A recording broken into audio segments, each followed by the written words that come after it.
We've heard a lot of particular issues about data, collaboration, infrastructure, etc. But just in one or two sentences, what health supply chain issue keeps you awake at night? What keeps me awake is the stockouts at the service delivery points. Yeah, so that is a nightmare. Yeah. So it's not just keeping you awake, it's a nightmare. It's a nightmare. Okay, very good. Because it's tied to a political process and yeah. What keeps me awake and what gives me a lot of headache is counties calling, stockouts, calling from Madeira, we have a stockout, we need this. And at the same time, it could be compounded with other issues of accounts that are not in order. In other words, they do not pass the credit control test, and they have issues, and literally the governors call you crying, literally crying and saying, do this, I'll do that. It's a bit too much and disorganized. The issue for me is also stockouts. I always wonder and worry about how we have so many tools at the tips of our fingers. And, but, you know, for many of us, we understand that the reason there are stockouts are complex. You know, it is a supply chain that goes from one end to the other. And part of it is understanding how can we diagnose where in that supply chain the problem is, so we can try and use the tools we have to address it. But as my colleague from Isiolo mentions, I think we have so many tools at our fingertips to help with the technical challenges that exist.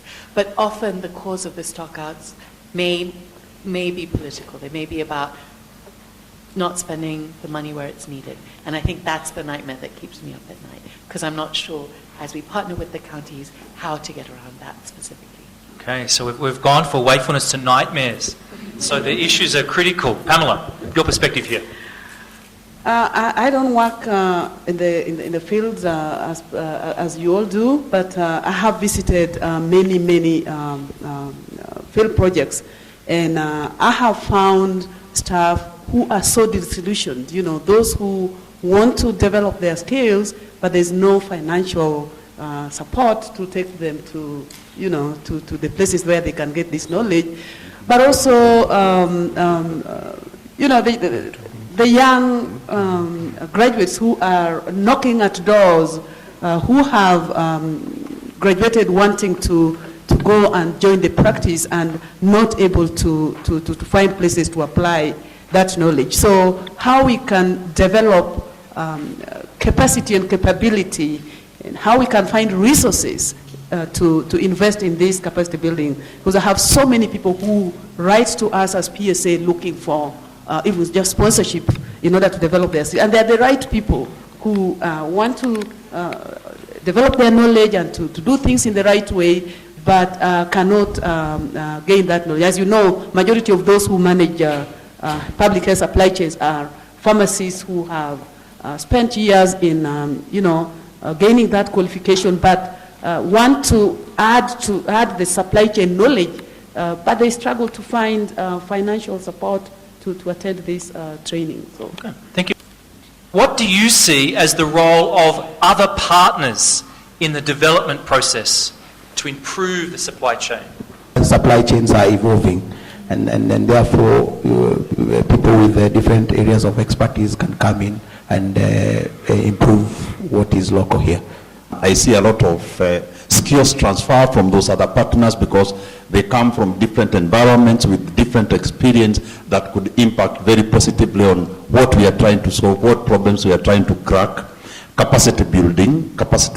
Pamela has just talked about the young graduates, many pharmacists out there, not having any formal training in supply chain management, but having learned on the job, and therefore capacity building, strengthening structures and systems.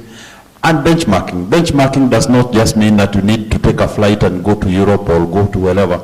Benchmarking, you can benchmark in your place of work by interacting with those different partners of different mind, of different thinking, of different way of looking at things, learning from each other, because even those development partners, even with the challenges we have, they learn something from us and we learn something from them.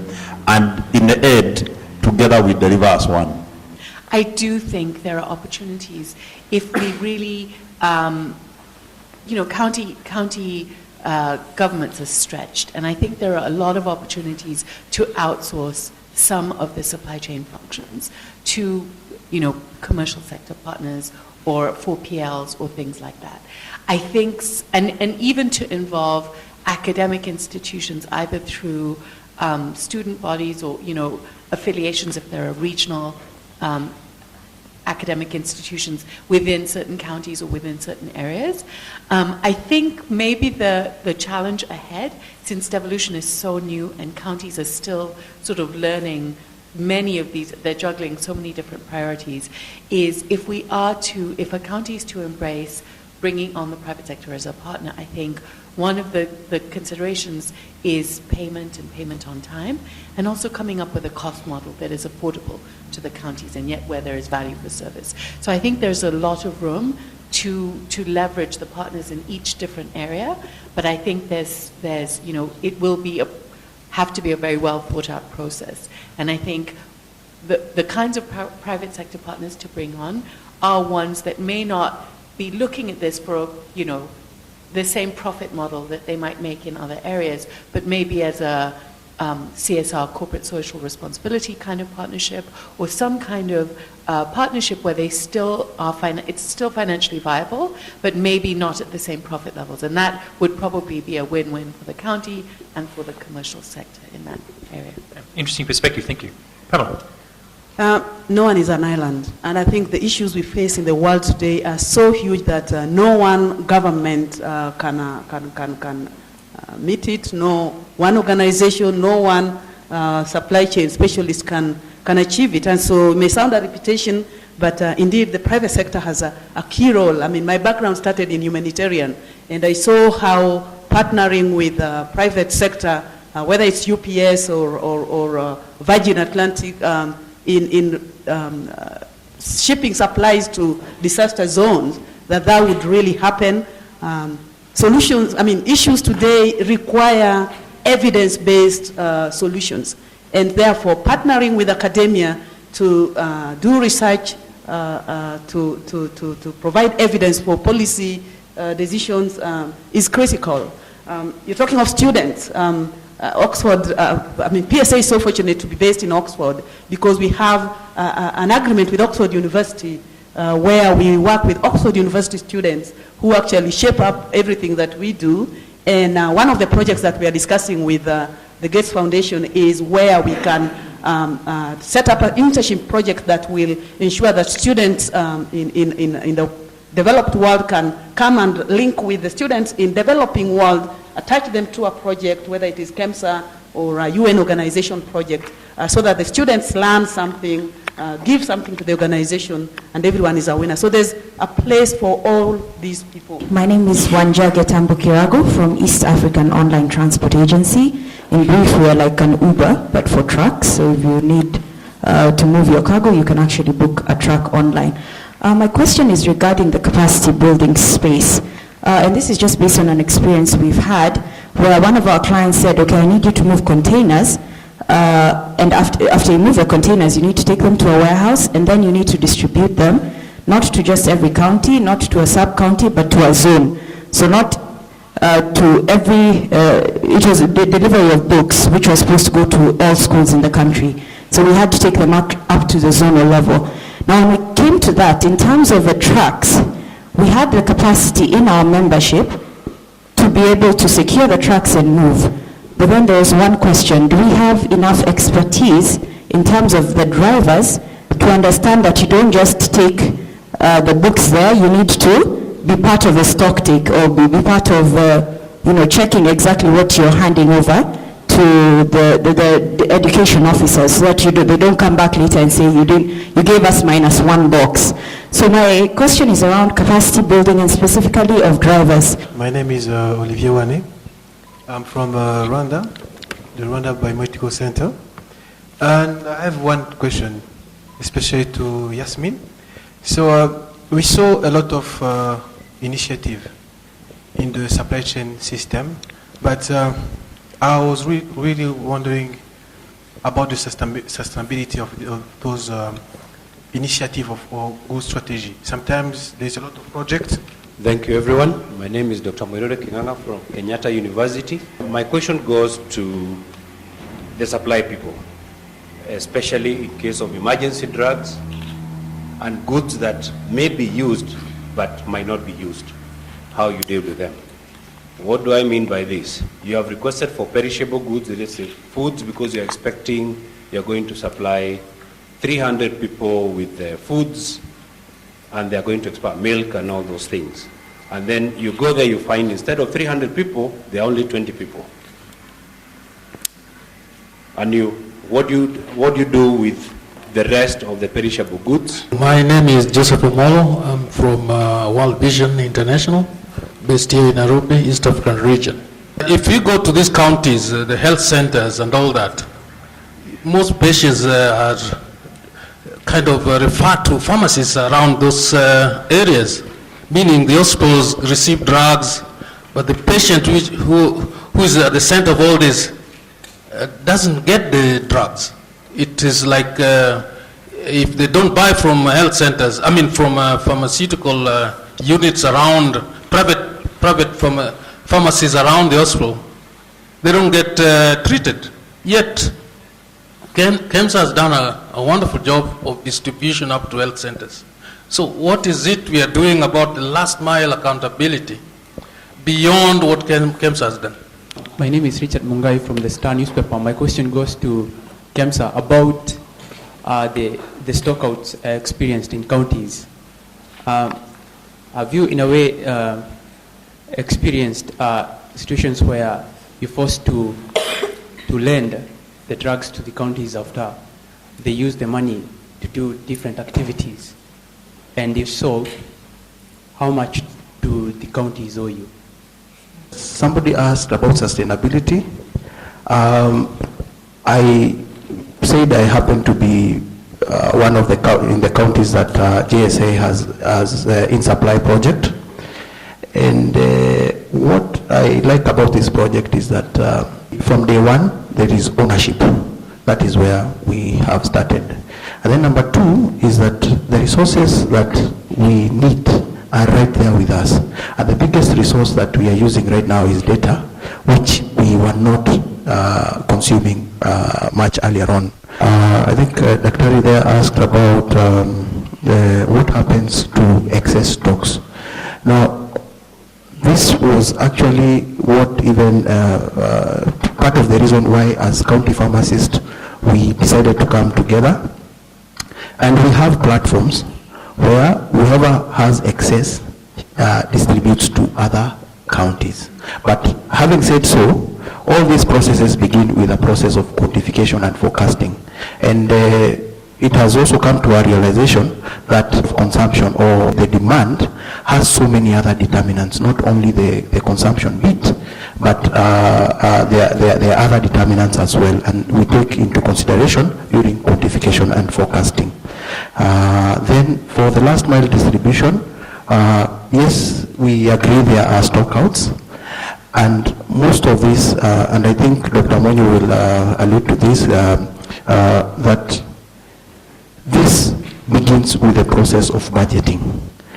Now, if we get the process of budgeting wrong, it means you will not have enough or you will not have sufficient funds to carry out procurement for the whole year. Two, if you do not have a procurement plan, then also you will have problems later on. Again, remember, data is also not existent in terms of essential medical supplies. And most of the time, we also have to do some models to try and estimate what the population will require for that year. And as you know, with some of the estimations, again, you might get it wrong, you might get it right. So, and all this comes to issues to do with the estimation model. And then the other thing is, remember, we also owe KEMSA, when you owe KEMSA money, you fail the credit control test, and therefore what normally happens is that until you pay part of what you owe KEMSA, the next deliveries might take a while to be approved and to get that into facilities. But so far, what we've had with KEMSA is that when counties make requests, KEMSA is able to understand and they're able to release some of these supplies, even if we owe them money. I want to refer to the question on capacity building, particularly for drivers, and I think it's a very interesting question and a very important question, because when we talk about capacity building, we think about the like of the people that we have in this hall today. But it is true that we cannot have an efficiently functioning supply chain if we do not have even those players in the raw cadres, like the drivers, the loaders, having some basics of understanding of what they do. And I would want to share an experience we had with one of our outsourced carriers, and they came with a refrigerated truck and took things that required to be at a cold chain. They went to the offices to do what they call consolidation, and this driver does not differentiate what is cold chain and what is ordinary chain, and put things that require to be refrigerated from the truck that is refrigerated to the one that is not, and was taking off. And thanks to our system, because we have the data loggers, and the alarm started sounding, and we could track the truck, and when we caught up with him, he had actually interchanged and put the goods in the wrong truck, and very innocently doesn't know, and was very apologetic and didn't know. So when we talk about capacity building to drivers and loaders, it's important. And how we do it in KEMSA ourselves, it is one of the contractual requirements in the contract of the outsourced transporters, that you must have permanent drivers, you must have permanent loaders. And the first, before they start working, we take them through an orientation course for 1 month. And if you engage new ones, you have to inform us, and you have to take them through the same. And that is the way we try to mitigate, but some transporters still try to cut shortcuts. Once in a while, when they are overwhelmed, they get people. But it's an area that actually we need to think about. It is important. I'm not saying we train drivers and loaders to be supply chain specialists, but they need to know some basics of inventory handling and also commodity handling. So I cannot more than agree with that issue. The other question of emergencies asked by the doctor from Kenyatta University. One of the biggest headaches of emergency supplies is that the environment under which they are requested, sometimes the timelines are very small. There is not time to really quantify exactly what is needed, how much of it is needed. Time is of essence, and it is true what you are saying, they are perishable goods. And therefore you find excesses, and of course the perishables. The other compounding problem is where there are parallel systems. You find somebody raises some distress, and Red Cross is responding, KEMSA is responding, USAID is responding, UNICEF is responding, and all these are emergency supplies, and they are perishables, and they end up in the same facility. And therefore it becomes a problem, and it ends up in wastage. And it is for this reason that KEMSA took the initiative to support the county pharmacists to form a forum.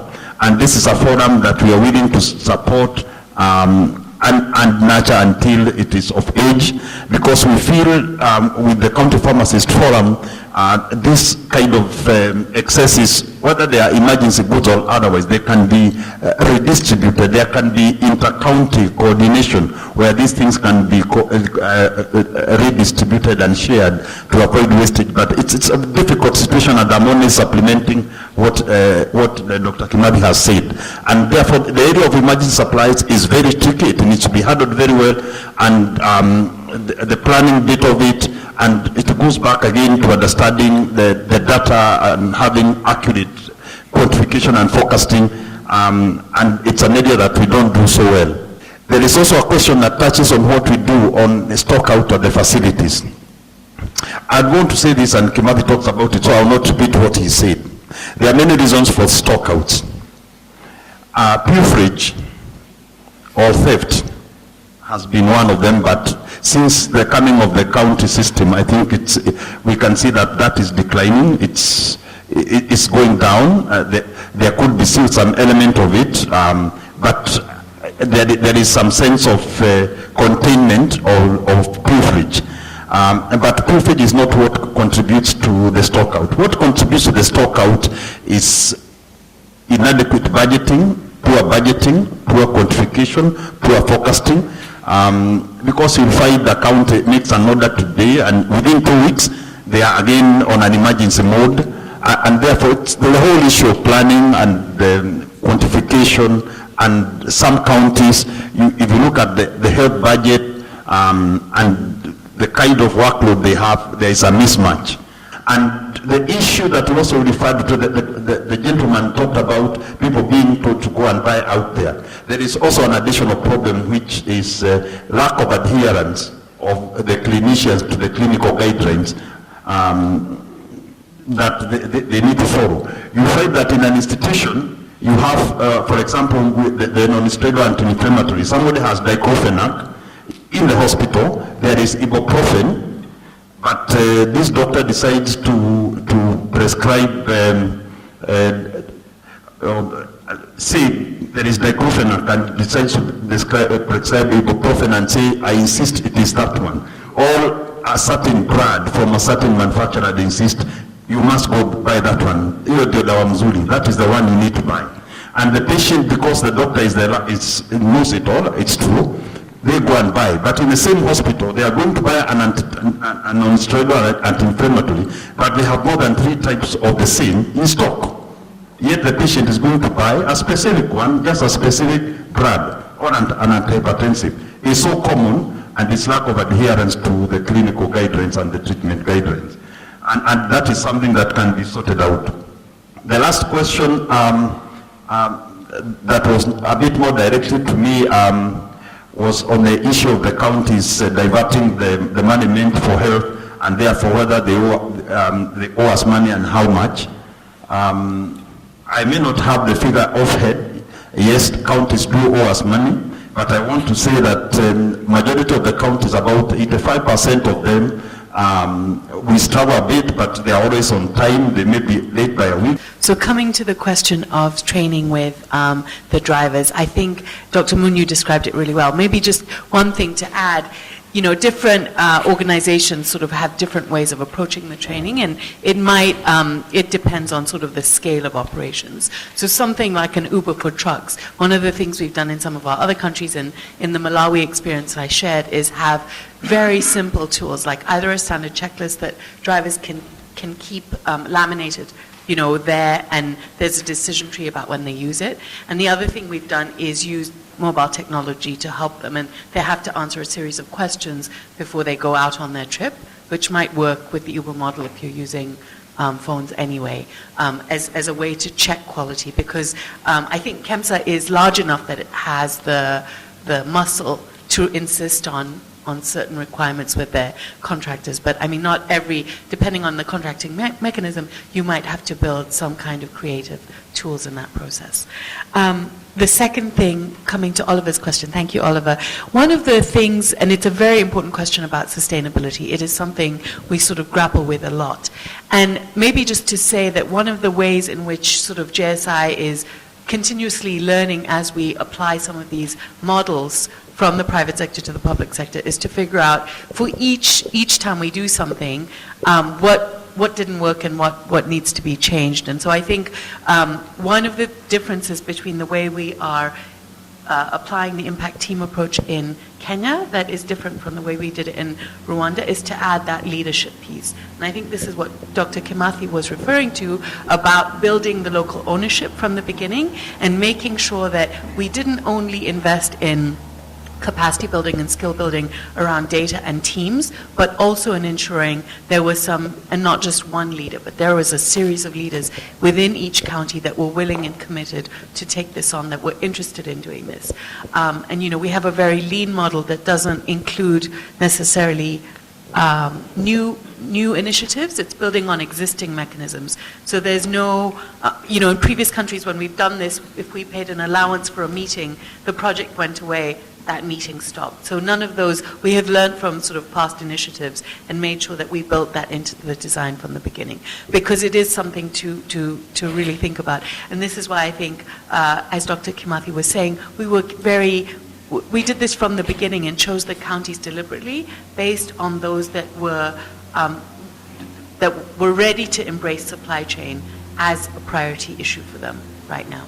And then I think on the last thing, just to say about the stockouts and also the situation with emergency relief, I think this is why data and having data systems, but beyond just data, having analytics that help you understand where the issue is. It allows you to pinpoint where the problem is. So, for example, when you go to a county, there's a lot of anecdotal data about stockouts at health facilities. But if you have the right kind of data, it lets you look at exactly where those stockouts are, and it allows you to pinpoint the problem and try and address it. On the issue of drivers, drivers must be trained. And you've got to build that in your contract, because imagine the amount of resources that have been invested and the time that you've waited for these supplies to come from wherever, and just when they are about to get to the point where they are needed, they don't arrive in full quantity. And it's not just about counting the boxes. It's about how they even handle those packages. I've seen drivers pack supplies with boxes with signs of arrows this side up, facing down or facing the other way. And the way they even throw them into the truck, they must be trained. If they are real supply chain people, and don't call them drivers, they are supply chain people. They've got to understand the logistics that makes medicine get to where it is needed. The issue of stock out is not a problem. Stock out is a symptom of underlying systemic failures. So you must have a root cause analysis of why you have the stock out and address the problems. Thank you. My name is Cormac O'Sullivan. I'm with the Kuna Foundation here in East Africa. And my question is for Dr. Munya from KEMSA.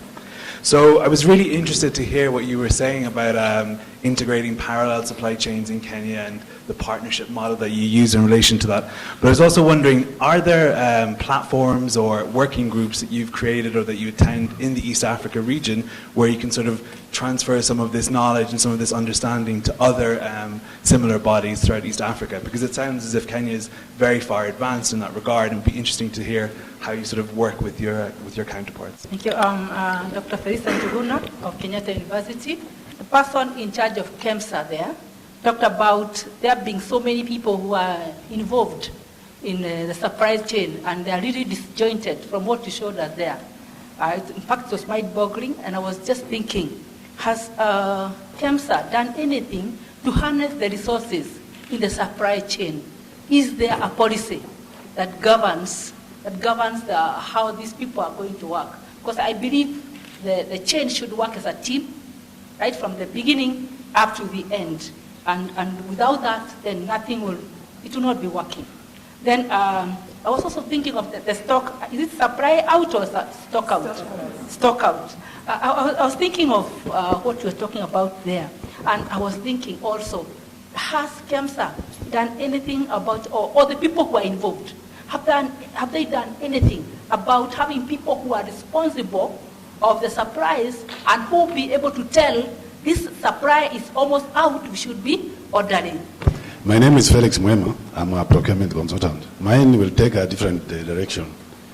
Yeah, I think most of us here are on pharmacy. They are specialists in pharmacy.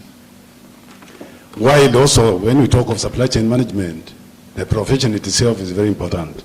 So I can see there is a link somewhere missing between what we are talking about distributing to the end users.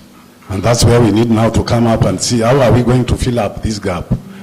Because I heard that the issue of the stock out is giving most of those people there, the panelists, sleepless nights. So what is causing this? When we go to the counties, we have so many quacks in this profession. I may say, I'm in that profession. So many quacks. So how do you expect them to know where to come up with stock control or stock management? In our Act, previous one, we didn't have that bit of stock control, but in the new one, Public Procurement and Asset Disposal 2015 Act, we have that bit.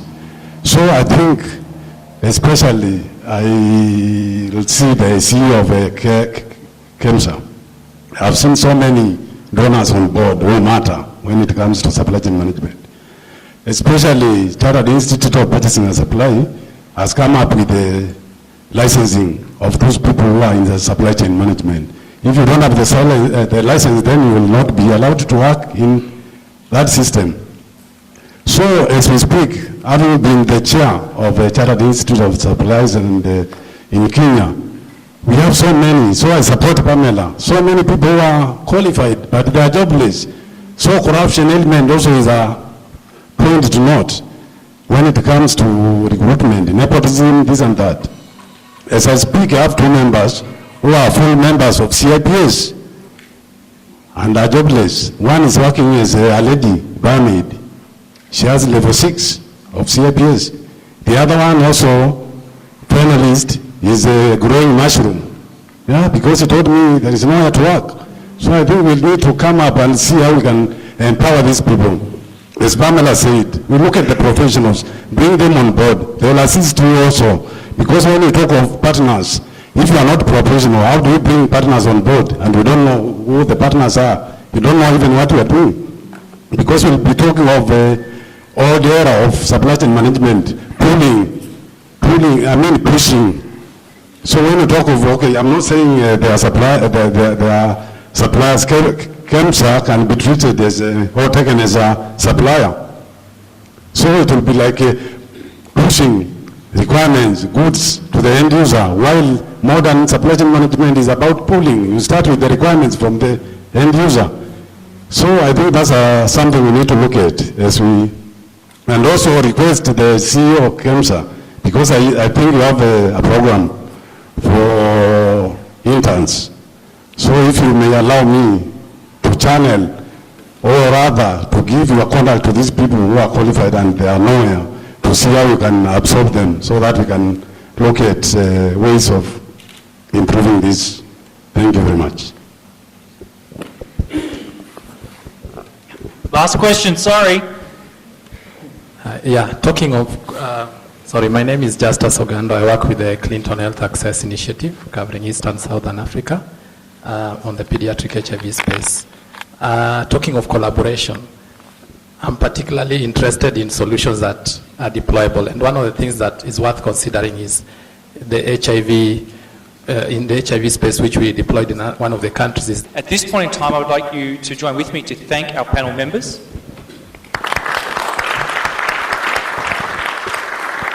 I want you to take those questions and to be discussing those answers during morning tea break. We're going to take 15 minutes and then I'll bring you back. We do have some flexibility later in the program, so we will make up some time, but we will only have a 15-minute break now. And talk to your colleagues about some of the issues coming up. And when we come back, we're going to talk about the humanitarian sector, and then we're going to have some small group work to help you capture some of this energy that you're talking about. And thank you so much for your participation, and we're looking to have that continue. Give yourselves a clap. Well done.